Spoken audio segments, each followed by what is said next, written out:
Hey, everybody. Thank you for showing up. Thank you for being here. Really appreciate it. I mean, the reason we're doing this is about you and that's for you. And we're trying to provide real value to you. And of course, it's free. So do us a favor and help share this. I'll get to that more in a minute. So, what are we here for? Well, how are natural CPG leaders adapting to the new retail environment? So the reason I started this is when Expo West was canceled, I leaned in and I decided the best way that I can help brands and retailers is to by helping you with strategies, help bring strategies to you to help you grow and scale your brand. So let us know what keeps you up at night and let us know what are the things that the questions that you have, and let us know, and we'll try to get those in either in the podcast, the YouTube channel, or just on my website or in this webinar series. And on that note, I do have a podcast, Brand Secrets and Strategies. You'll see some of this content on there, and then some of it, of course, will also be on the YouTube channel. So go there. There's a wealth of information. So do me a favor, help us raise the bar in the industry by sharing it with other people. Awesome. So thank you so much for having me, Dan, and everybody. Thank you for attending today. I'm Jessica Malik, and I've worked in the CPG natural industry since 2004 with a focus on helping natural brands grow through coaching on marketing strategy in the United States and Canada. So I've worked with early stage companies all the way through to companies 100 million plus in revenue through to acquisition. And I grew up shopping in health stores with my mom taking me there. So I'm very passionate about this industry and about helping consumers find ways to have their health and lifestyle goals achieved through natural products. So really happy to be here today and share these insights with you. Thank you so much for attending the webinar. So we're going to be covering today insights on how are natural CPG leaders adapting to the new retail environment. And I'm also going to be covering some consumer shopping trends and taking a look at what's driving online sales, what are the top growing categories online, and then how can you take advantage of these growth trends. And we're going to be talking about some practical tips that you can apply to your business if that's an area that you want to focus your growth on. And for those of you who aren't familiar with Social Nature, we're essentially a natural product discovery platform, and we're a trusted place for consumers to be able to come onto the platform and to discover and gain access to trying new natural products and to have an opportunity, as Dan had mentioned earlier, to share their voice and what they want to see in the marketplace. And so brands leverage us as essentially a go-to-market solution where they can launch new products, where they can find ways to convert new customers through the data that's created on the platform and the feedback from consumers, and then also to be able to capture product reviews and to drive targeted trial at retail, online and offline. And so over the last 5 years, we've worked with over 500 natural brands in cross-channel and cross-categories in the United States and Canada to support them on building that consumer demand and retail impact. And our company was founded by Analia Krebs, and she's very passionate about natural product industry and helping brands grow. And she's been doing that for over 10 years. So to give you a sense of what are we going to cover today, we've structured this into a couple of different parts. So the first piece is that we're going to look at what are the overall levels of business confidence and what is the projected impact on revenue within this new and changed environment. We're also going to take a look at how are leaders responding with their competitive strategy to this change, and then starting to understand what shifts might be happening in marketing strategy and what shifts you may want to focus on as well. And then the last piece is that we're going to cover the online shopping habits that I mentioned, and we have done a study of 2,500 consumers there in both countries. So once we go through that, we'll have a Q&A at the end, and Dan will be moderating that discussion. So as we go throughout this presentation, feel free to put your questions into the chat. This is being recorded as well and will be shared out, so you will have access to that. So if you want to take notes, you're welcome to. If not, you can just sit back and absorb the information. So, to give you a sense of what the study was, we had 205 senior leaders from CPG manufacturers in the United States and Canada participate in our study. And we're very grateful for that and people's valuable time, because without that, we would not be able to surface these insights and have this conversation today. And we had a strong representation between the United States and Canada, quite equal split there. And then we think about, well, what were the size of the companies that participated? It was a very broad range, from early stage companies with less than a million in revenue, all the way through to companies 100 million plus. And the average size was about 18 million. In terms of representation from categories, over 44 categories were represented, from companies selling in maybe one or two, as well as companies that are competing across multiple categories. And overall, people spent 22 minutes filling out the survey and sharing their voice and their strategies. And once again, I must say thank you so much to everybody. So, what are the levels of confidence right now in the market? What are people thinking? How are they responding? What we wanted to do first was understand what are some of the top external factors that have been impacting business right now. And we found five key themes across the board. The number one challenge has been in supply chain. So a lot of people have dealt with delays. They've had issues with procurement, with international delivery, as well as fill rates at retailers. So that has been a challenge. And access to financing and cash flow has also been difficult. For some companies that are just growing so quickly, if they've been in an essential category, making sure they have the working cap to stay on top of that growth, to companies that were non-essential and getting ignored and not having the sales that they projected. So that has been difficult. And employee retention and keeping them safe has also been a challenge, as companies want to adapt their protocol, particularly those that have been manufacturing their own products, and making sure that those protocols are quickly in place so that there is confidence that the staff will be safe and that the products will be safe. The final two trends that we're going to focus on today are, what are the changes in consumer behavior? So a lot of people have commented that people are changing now, but what does the future look like? And how can I focus my business to get ahead of this? And so that's been an area of impact. And then, of course, the retail environment. A lot of people have mentioned that their new listings have been delayed. In-store marketing programs have been on hold. There's no more in-store demos. It's a lot of change happening. And so what do I do to navigate this change? And despite all of this, the overall confidence in companies' ability to adapt to change quickly is quite high. So on a scale of 1 to 5, the average score in both countries was a 4. So people are feeling relatively confident, and also around how resilient is my brand in the marketplace. That was a 3.9. There was a little bit of a distinction between larger brands and smaller brands around that, with smaller brands being a little bit less confident. And then the area of opportunity for more confidence would be in what are people's needs right now. So wanting to better understand the consumer mindset, and we're going to be talking about ways to do that in today's presentation. So what are the projections over the next 6 months? The good news is that the outlook is mostly positive. So pretty close to 70% of companies in both countries are projecting an increase. And there's a little bit more volatility in the US market, with more companies there projecting some decreases. So how does this vary by category? Did we see any distinctions across the categories of personal care, beverage, food, and supplements? And overall, again, the outlook is positive, with 70% plus projecting that increase. So what will people's competitive strategies be? So we know that when we're in times of rapid change, we have to rethink, how do we go to market? And there's opportunities to reflect on that, and how will you show up? And sometimes people will put their foot on the gas, they'll double down and go harder. Other times people might hold, they might wait and see.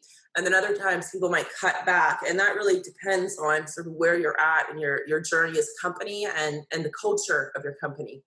And so what we found is that when it comes to competitive strategy, the majority of companies are going to be putting their foot on the gas and they are going to be going after expanding their market share. And so people will be doubling down.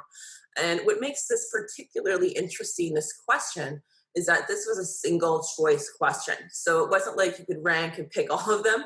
It was really, what is your strategy? So that increasing market share is the core strategy, followed by focusing on product innovation with 24% of companies, and really only 7% overall are planning to cut back and weather the storm a bit. Now, were there variations by country? We do see quite a variation, actually. We do see that Canada is much more aggressive in expanding market share right now with 65% compared to the US. And I think that part of that is related to how COVID has been impacting consumers in general. We know that in the US, there are real distinctions and differences across different states and different ways of handling that. And so I think that's part of what's causing some of this change. So, having said this, what will some of the top distribution focuses be in the next 6 months? So, where are people going to be focusing their time, recognizing there is volatility in the retail space? What we found is that people will continue to be focusing on brick and mortar at the national conventional level and with regional and specialty places. And that 29% are going to be also really doubling down on e commerce on their own site. And it's interesting because last year, Social Nature did a study on this. And back then, it was like only like 12 to 15% of companies were focusing on building out a D2C model. And so now we've seen that number double over the last year, which is interesting to consider. When we look at click and collect and online grocery delivery, those are smaller. And I think that part of that is based on the fact that a lot of retailers are still trying to figure out the logistics of these channels to optimize their margins in those areas and to be able to have more speed with delivery rates and things like that. So we're going to be sharing what the consumer perception is of these channels and where they want to shop shortly in the second part of this presentation.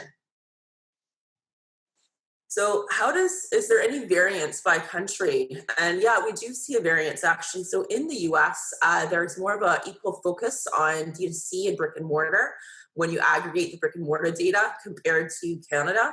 The reason for that, I think, is that Canada still remains a bit behind the US in terms of their development and infrastructure in e-commerce. There's room for improvement. And I think that as the retail landscape adapts more quickly, we're going to start to see some focus change there. Is there any variance by company size? And yes, there is. So what we saw is that smaller companies are more focused online and larger are more focused on brick and mortar. This reflects growth strategy, right? Once you get into maybe 2, 5, 10,000 stores, you probably have a lot more sales volume coming from that. And so the smaller companies are focusing online. And the reason for some of this increased focus online that I invite some of you to consider if you are an earlier stage company is that building out your brand online can be a really cost-effective way to quickly validate new product concepts. You can get a lot more data if you set up your e-commerce platform well to start to understand like what's driving the demand. And that can be an excellent way to really start to understand that and then be able to scale into brick and mortar. So that's a strategy that we've seen a lot in Social Nature, and a lot, I think we'll see more of brands starting to do that now. So what are some of the shifts in marketing strategy, recognizing that there is some changes happening? What are people going to be doing with their marketing dollars? So what we've seen is that people will still be focusing on brick and mortar. 48% will be doing that. And how they do that is going to have to change. Why? Because in-store demos are mostly canceled, and the ones that are coming back may or may not be that attractive to consumers. We know a lot of in-store promotions have been put on hold. And so there's going to be an opportunity to rethink what your shopper marketing programs look like. And I'm going to share some tips on that in a few minutes. And then the other thing is that 1/3 of people have just said, I'm just going to shift and decrease completely from that channel. So the question is, where are they going to be shifting and decreasing? And we see that it's going to be more online. That's not super surprising since people are wanting to build out some D2C models, greater focus on digital marketing and around product development and innovation. So we know that digital has been on the rise for quite a while. It's certainly not going to go anywhere, right? And so, what are some of the things that people are going to be doing to be more competitive in a changing digital environment? So, if you had only $1, where would you spend it? And so, what we found is that improving web functionality is the number one strategy that companies are going to be investing in, followed by increasing paid digital and social advertising, and then building out their own e-commerce channels. And when you look at the chart here, you can also see that in the middle there's a couple strategies around more online discounts, and 30% will be going after product reviews. Those two strategies are absolutely critical to compete and win online. And I'm going to be talking a lot more about that in the second half of this and ways that you can leverage those to build out your online sales.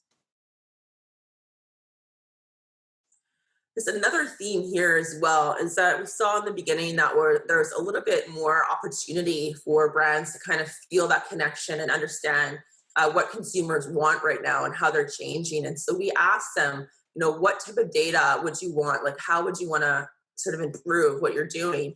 And the majority of people are looking for feedback directly on their products, and over one half are exploring brand messaging changes. And so it'd be interesting just to hear from you sort of how you're approaching that.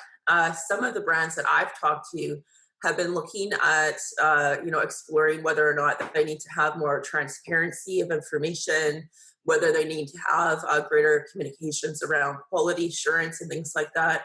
So it's interesting to kind of see how that shifts. And actually in August, Social Nature will be doing another study on what do consumers want from brands in this current environment, and starting to get a feel for what types of information people are going to be looking for to have more trust in the space. So that's coming up in August, and we'll be looking forward to working together with Dan on that too. So what are the big takeaways from all of this in terms of channel and marketing strategy? The number one theme that I see here is this notion of convergence of shopper and brand marketing. So the old days of the linear path to purchase and the traditional shopper marketing are basically gone, right? The way of having siloed departments where you have the brand team and the consumer team and the shopper and trade team somewhere else are not going to be as effective because of the disruption in traditional shopper marketing. I think there's a huge opportunity now for companies to realign your resources. Maybe you only have one person in marketing even. That's okay. How can I align what I'm doing on the consumer side to drive more impact in store? And one of the things that I found helpful, I've done consulting work with many companies over the last several years, and ways to integrate sales and marketing or trade and consumer. And a couple of tips there might be have shared KPIs, right? So when we have shared KPIs, we naturally have more alignment. We naturally start to seek ways to move the needle on the critical metrics there. And so that could be something for you to consider as you start to look for ways to make your dollars go further and to be more effective in your work. The other piece, not to be too repetitive here, is how can you use digital marketing tactics to drive the in-store impact? That's another trend that's going to continue to happen. And then related to that is how can I build direct relationships with consumers? So really starting to double down on what their needs are and where the most impactful decision points are in that journey. Not the linear journey, but they're all over the place, right? They're finding information from everywhere. There's so many different points of potential influence. How can you start to understand where the most impact is and how you can do that? And the other thing that I get very excited about, and I'm going to have some tips about this shortly, is not just for brands that want to build their own e-commerce, is as we see the changes in retail happen, as Amazon and Walmart advertising platforms get more complicated, more expensive, and all of the shifts start to happen, if you can start to learn how to build that relationship with your consumer and cut through the noise and identify ways to drive advocacy, that can be a really effective way to scale a brand, particularly for companies that are smaller. So we're going to talk a little bit more about that shortly. So I'm going to pause there for 1 sec because I know that's a lot. In our next section, we're going to talk about how have consumers' habits and shopping preferences changed online.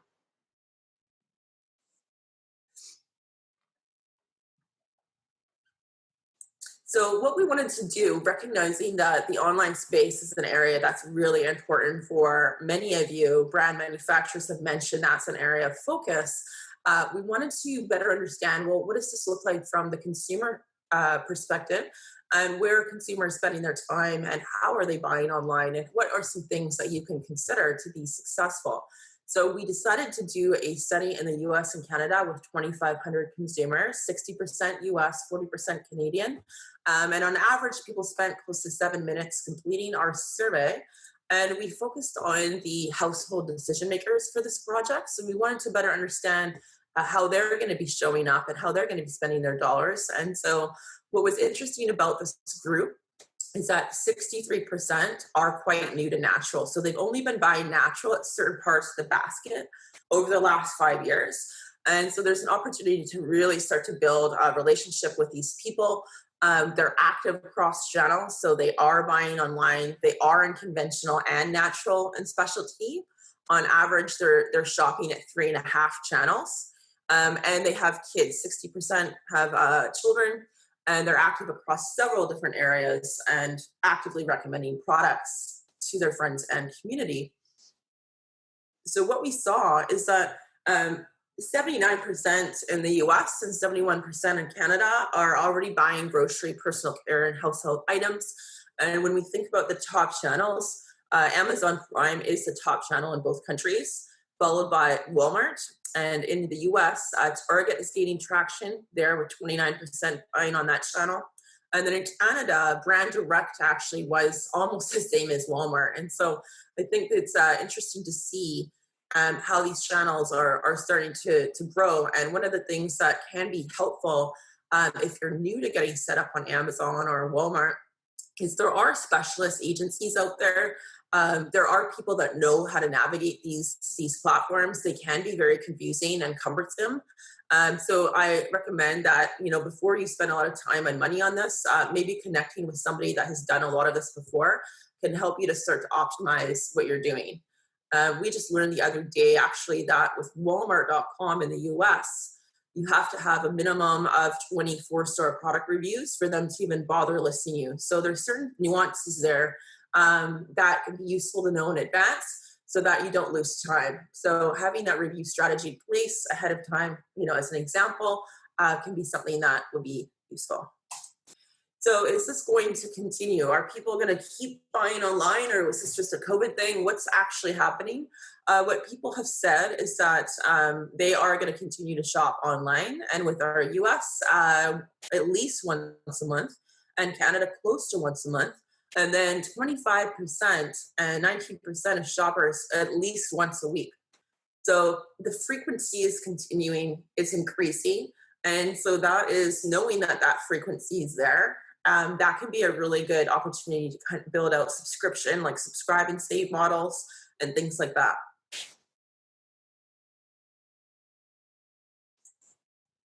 So what categories are most popular online? What we've seen is that people are buying, shelf stable, heavier products online. Personal care and cleaning supplies are very much top categories.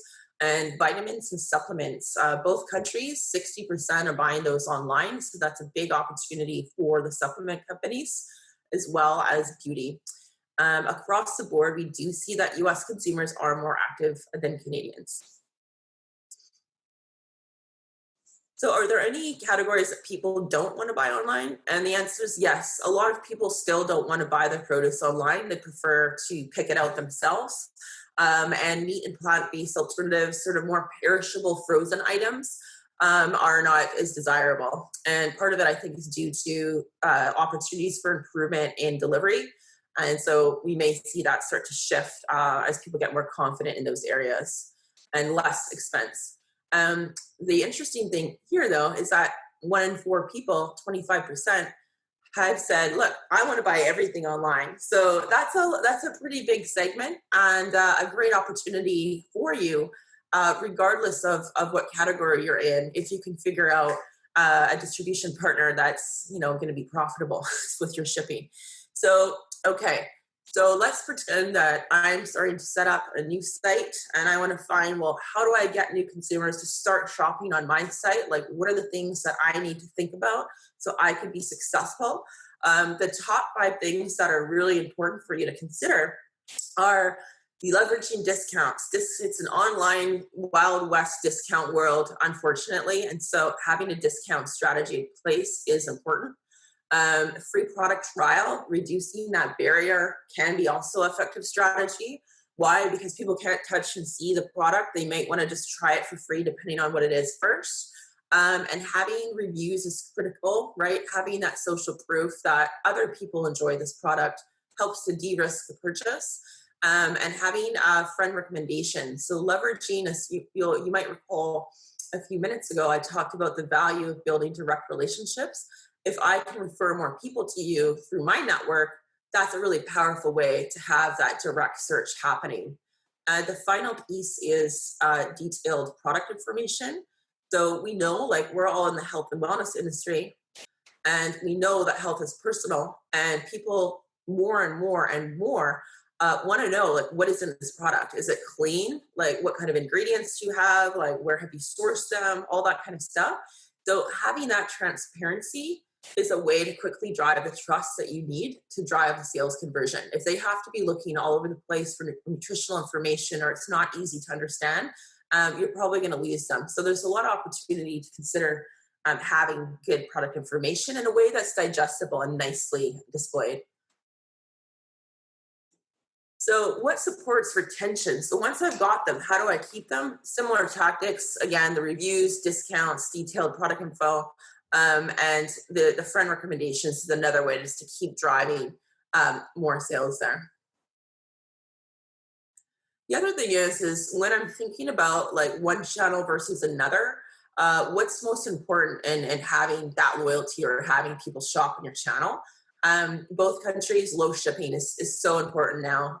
We know that Amazon Prime has disrupted that, and people are just not willing to pay a ton of money on shipping, particularly for items that are readily available in stores or easily available online. So that's really important to consider. And then trust in the store and the brand. So they want to feel like, they're going to get the product that they want. The product itself is trustworthy. And in the US, speed is key. So we know a lot of, particularly some cities and states, you can get groceries delivered in 2 hours. So you need to be thinking about, how can I have speed? That's really important. And then in Canada, site navigation is important as well. So a lot of Canadians are wanting to make sure that they can find what they're looking for. The Canadian e-commerce could be improved, I think, on many areas. So that's something to keep in mind. So for consumers who are not shopping online, why not? What's stopping them? Why aren't you online? So there's 21%, 29% in Canada. The first one is, I just don't trust other people picking up my groceries. I like to do it myself. People like to be in the in-store experience. And the other third piece here is, and this particularly spike we saw with the onset of COVID, there's just not enough delivery slots. So people have to go to the store. They couldn't get a delivery. So those are sort of the main barriers to online shopping. So let's see, what are the top takeaways when we think about online shopping with consumers? We know, number one, it's going to continue, and there's an increased focus on health and wellness. You can lower barriers to purchase by giving incentives such as discounts, low shipping costs, and making sure you're set up with good speedy delivery. And then the other thing is making sure that you've got your review strategy in place, and that you've got transparent and easy to understand product information. The other thing that I think that I've seen in my work is that there is an opportunity to better build relationships with people by understanding their goals. So, like, what is the big picture? Like, is there a specific goal or health condition that they have? Is there specific dietary preferences that they have? And how can I make the shopping experience more personalized to them so that when they come onto my site, let's say I sell a lot of products or I'm a retail, I don't have to click around 10 or 15 times to figure out which product is aligning with a ketogenic diet, or where are the low sugar snacks, where are the low sodium foods. Like, so the more we can start to understand what people want in the first place and then be able to tag our products that way, that becomes a really effective e-commerce strategy because people are able to get what they want quickly, and you know what they want based on what their behavior is. So then you can start to retarget them and really start to build loyalty. And I wanted to show you guys, just to give you an example. So we wanted to see at Social Nature, what are people's health goals right now? Like, has there been a change since last year? Last year we did 2 studies in Canada and 2 national studies in the US around this. And we found that overall, the blue bars are this year. And overall, there's an increase across the board, an increased focus on health and wellness. And the top goals are losing weight. So I've had a lot of friends say, like, the COVID-15, people have gained a bit of weight during this time. Eating healthier is another top goal. And so if you're a food brand, a lot of people are starting to, or are cooking more at home. They're experimenting more with recipes, ingredients maybe they never tried before. So if you are in the food business, having a recipe content strategy, getting people involved maybe in social media contests and giveaways to show what they made with your product, giving in-use demonstrations around different ways to cook with this product.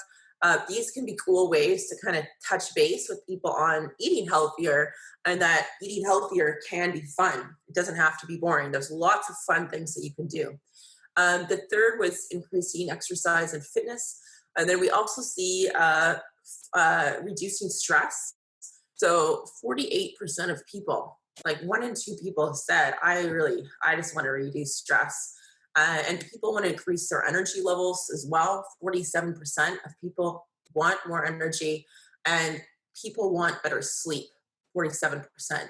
So when we think about stress, energy, sleep, if you're a supplement brand and you sell products in this category, this could be a really good opportunity for you to quickly build a relationship with people by helping them to solve these problems, because they're trying to find ways to do it.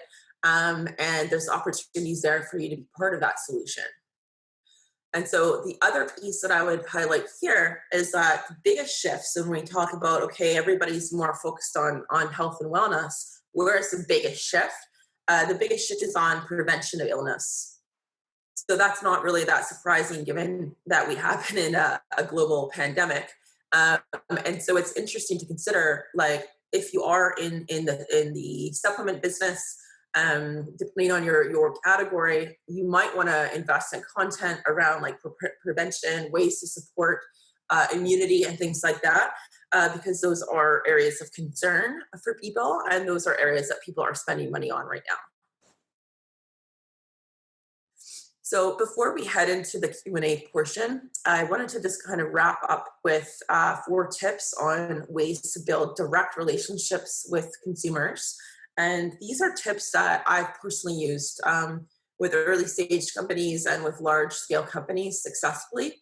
So I thought I would share these with you guys, and love to hear after if this is something that you've already started doing or what your experience has been. And so the first one is to think about, like, consumer powered marketing, and what does that mean? So one of the ways to really scale a brand quickly and to have resilience and longevity is to think about your early adopters as your tribe. So if you can really start to understand and build relationships with people in the beginning and help them tell your story, make it easy for them to share on social, get them involved. Maybe they have swag and stuff like that. That could be a really, really good way to start to build the recommendations that we talked about. So I worked with Vega a few years ago, just before they were sold for $500 million US on consumer marketing programs. And one of the things that Vega did very well early on in their evolution was they went to the consumer right away. They built community right away. They provided educational information right away. They understood deeply what people's pain points were right away. And it was that understanding and that connection that really helped drive so much recommendations. And so that's like I guess I'm very passionate about this, stress enough how valuable that can be. The other piece is to think about providing something exceptional. So if I'm going to be building out e-commerce on my own site, um, I need to do something different because we've seen that people are on Amazon and Walmart. If you're just doing the same thing, what's the point in going to your site? People can get the same thing on that, and there's no point. So if you want to build that relationship directly, it's really good to be able to think about how you can do something unique on your channel. So can you launch unique flavors first? Are there different perks? Is there content? Can you bring in a health expert to build community? Or do you have such a unique, differentiated product that people can only get it on your site? And that can work really well with certain highly differentiated categories. That can be an excellent opportunity. So just thinking about ways you can make people feel special and build that repeat sale. So the tip number three is creating a customer focused culture. So I love this tip and this story. One of my colleagues, a woman named Jacqueline, she's quite a well known San Francisco tech executive and done a ton of turnaround work in her career. And one of the things she told me a story that she was brought in to help this company turn around. And she walked in and she saw right away that people didn't have much communication. People weren't really listening to customers. They didn't really understand why they were failing. And she shut down the entire company for a week and she put everybody on the phone and she made everybody do customer service calls. And what was so cool about that is that after the end of the week, the shift in empathy, first of all, for the customer and starting to better understand the customer because they were thinking about understanding the customer was increased. And then there was more empathy across the teams and in particular for the customer service team. And so at the end of this, the whole team wrote their plan about here's some of the key actions we could take to enhance this and the changes. And that company turned around pretty quick because they shifted their mindset to be more customer focused. And it sounds like such a simple, easy thing, customer first.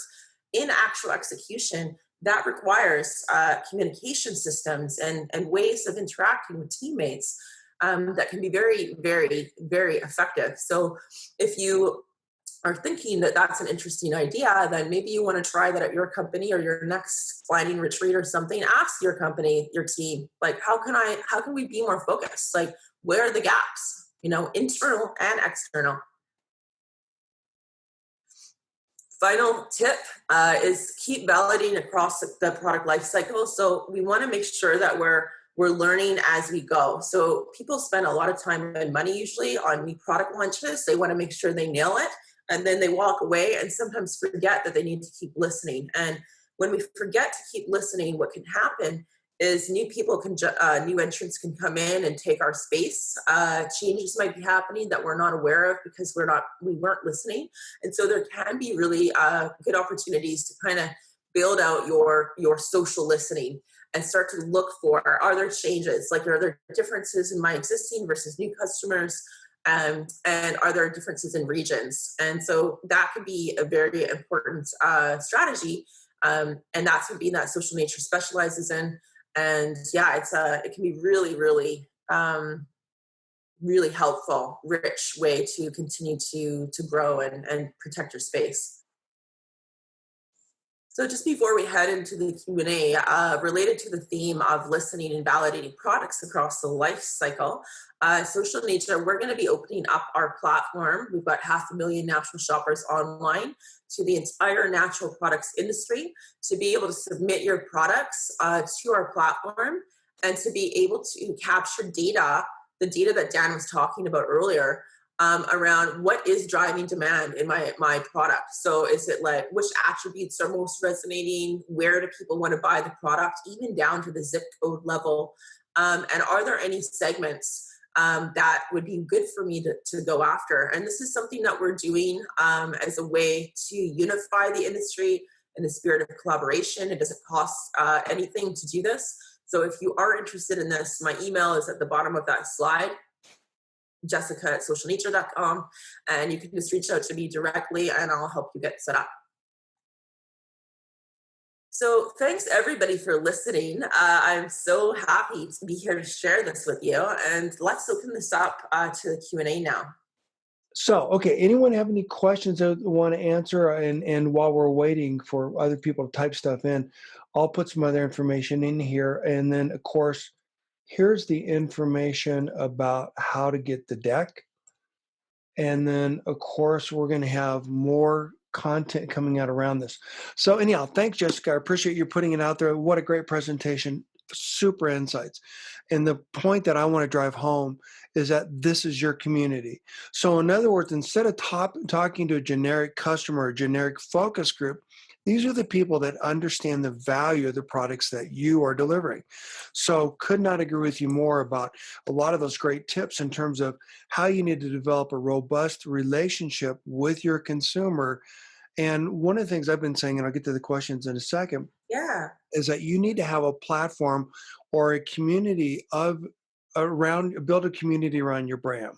Mhm. And so not knowing that the pandemic was coming, the point being is that that community that you have that knows, likes, and trusts you can do so much to help you grow and scale, to do so much to help you innovate and develop products that they want.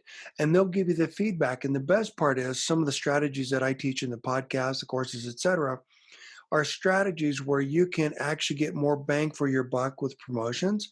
And more importantly, you can leverage that relationship that you have with those customers on shelf.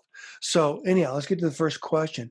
So Janice says, what are some of the ways brands can grow market share?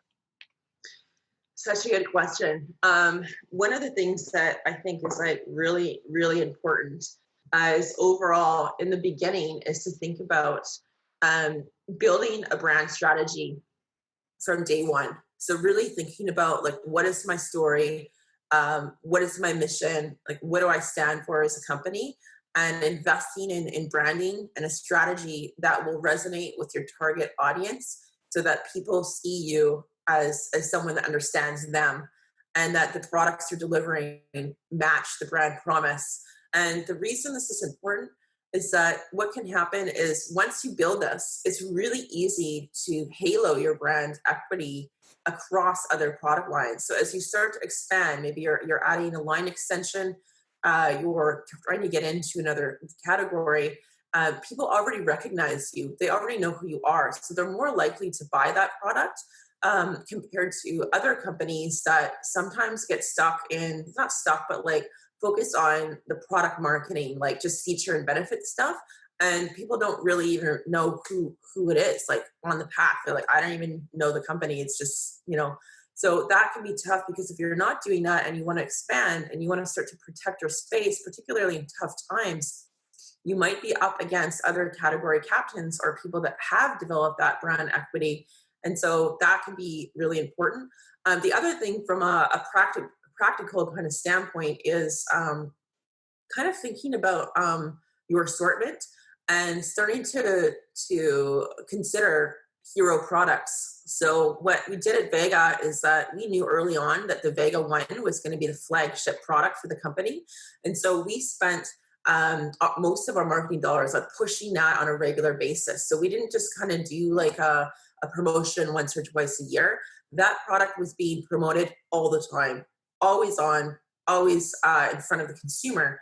And so that became the hero product that drove a ton of revenue, which is great, and started to build our market share. And then you can start to leverage again that hero product into other line extensions. And so I've seen, particularly, I see this a lot with supplement companies, as sometimes they get in a space where they've got 200 SKUs, they're competing in 50, 60 different categories, subcategories, and just getting spread thin. And it's hard to build market share when you've got a small marketing team that's trying to do too much stuff. You miss the big picture, and that's a missed opportunity. So this all kind of maps back to really thinking about building that brand equity and building a point of differentiation.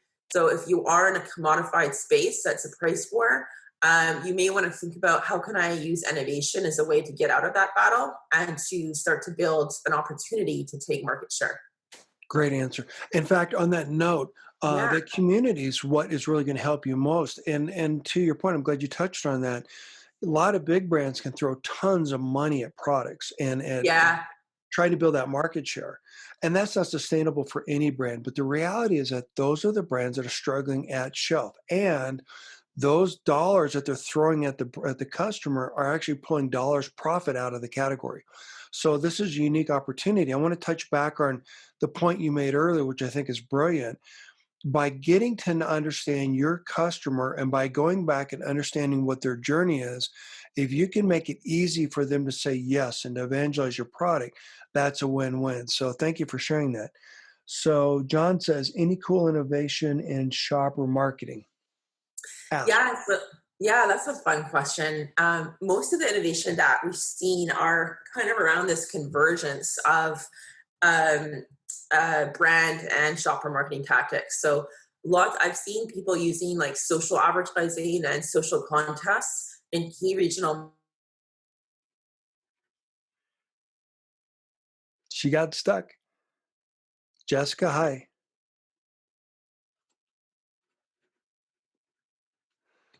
Sorry, everybody. Her screen locked up. I don't know what happened. So I've been Um, following. Can you hear me? yeah, go ahead. You're fine now. Yeah, you locked up for a second. Oh, okay. So leveraging social and digital to drive in-store impact can be a really good strategy. So if you have a key account where you're launching, then doing social contests around, hey, this new flavor is in Whole Foods right now in a store in your area. Go in there and talking about maybe a new flavor, and leveraging social media to drive in-store impact is really good. The other innovations that I've seen are also working on local partnerships and raising awareness out of store to drive people into stores. And then another one that's cool, depending on your relationships with retailers, can be the concept of the treasure hunt. So looking for ways to drive, short run, heavy push and a promotion, and creating senses of urgency around this product's only available at this time or come while supplies last, and pushing that really hard online, kind of like the Black Friday frenzy, but something different and more unique to you, obviously, can be another tactic that works really well. Great, thanks. Okay, so Karen says, and I love this question, what are ways to achieve personalization in digital marketing? Great question, Karen.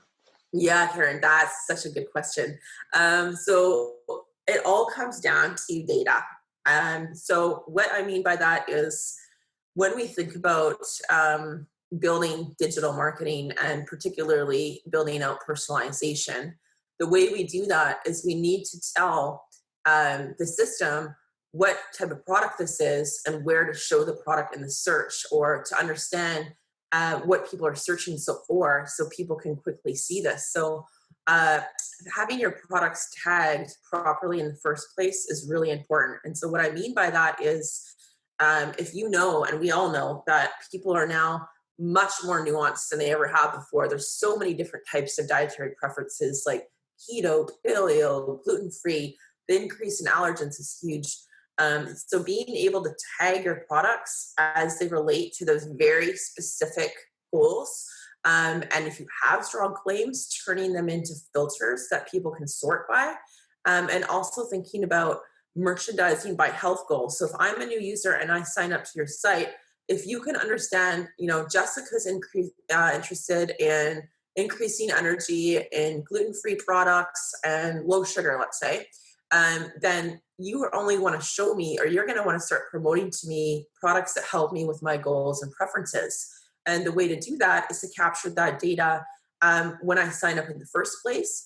And then there's ways to then have like a storefront that's personalized to me.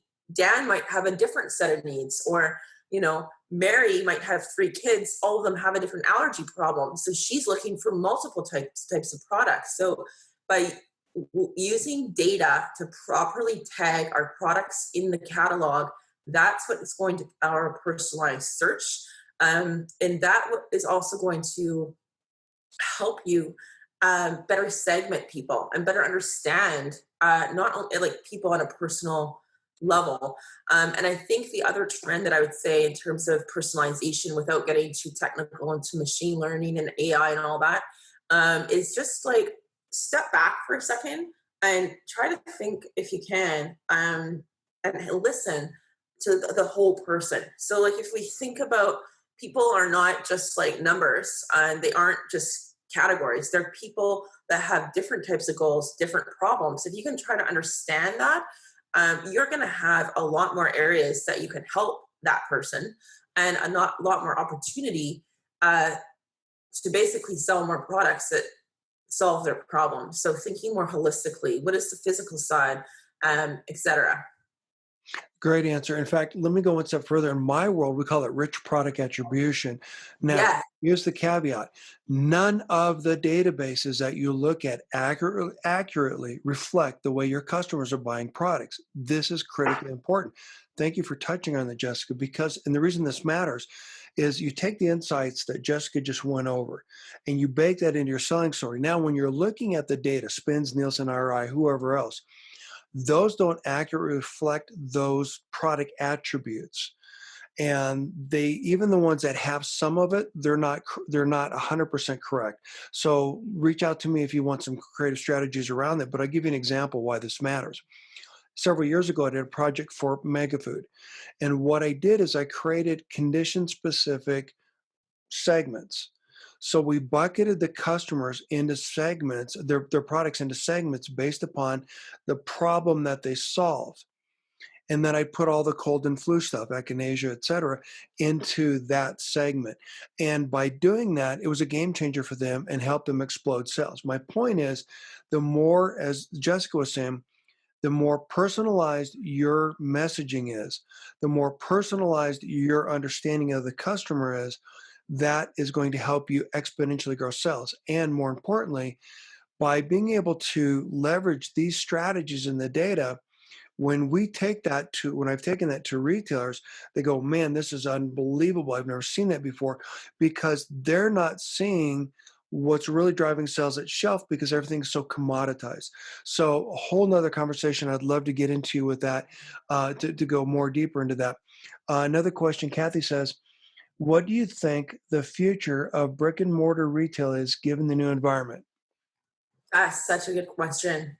I think what we're going to see is that it's going to keep growing in terms of this omni-channel approach. So I'm a retailer and I've got tons of investment in real estate and square footage, yet I might be expanding my online platform to have more people searching online and leveraging the power of digital technology to then drive more personalization, as we were just talking in the previous question, for that shopping experience. So we're seeing that retailers are launching their own mobile apps now. They have for a while, and looking for ways to better optimize the app experience. Most of them are actually have not been very good, but they're trying, and being able to leverage again technology so that the shopping experience is more valuable, that it's faster, that it's easier. And also the other trend, which is somewhat counter to this, but kind of interesting, is we're talking about saving people time, and we're talking about making it easier. And that also, I think that we're going to see brands or retail invest in more experiential. So yes, we have social distancing in place right now, I still think that there's an opportunity for greater ready prepared foods for people who want to come in and do their work and have a coffee in the retail environment, or who want to have an opportunity to learn more and connect to community. So that's something that will continue. And then on the smaller health store channel side, on the independent side, a lot of them are unfortunately going out of business because they haven't been able to adapt, and they haven't been able to drop price like the mainstream channels have. So I think another interesting opportunity to disrupt the space on smaller format stores is where we're going to see, again, more ready prepared foods, and also this notion of kind of a wellness center. So you might see more smaller format stores with supplements that also have like a naturopath or alternative practitioners on site, smoothie bars to drive, traffic every day and things like that. On that note, value versus price. And so, if you, the brands, can help your retail partners understand the unique value that you offer to your consumer, I hate hearing stories about retailers going under. And that's how you future proof that store, how you help that store out. It was my most popular webinar that I've done thus far was how to future proof your store in uncertain times. So I want to go back and check that. I know we're coming at the top of the hour. Anyone who has any additional questions, please reach out to either myself or to Jessica. Both of our email addresses are in the chat. And any other last minute questions? I want to respect your time. And so if we didn't get to it, I will reach out to you afterwards. Thank you, everyone, so much for being here. Really appreciate it. Jessica, thanks for the answers. One of the things that I think is really relevant that a lot of people don't realize is that if you have a robust digital strategy, that can impact and influence your traditional brick and mortar strategy. In other words, you can leverage that to drive sales in a traditional store. Oh, and by the way, you could leverage that with the retailer to reduce slotting and some of the other fees because you're driving traffic on their store. So, anyhow, top of the hour, I appreciate it. Jessica, thanks so much. Any last parting thoughts? No, thank you, everybody. It was an honor to be here today, and thank you very much. I look forward to continuing the conversation. Great, thanks. Yeah, and reach out to us if you've got any additional questions, and I'll do my best to get the replay available. So thank you, appreciate it. Thank you.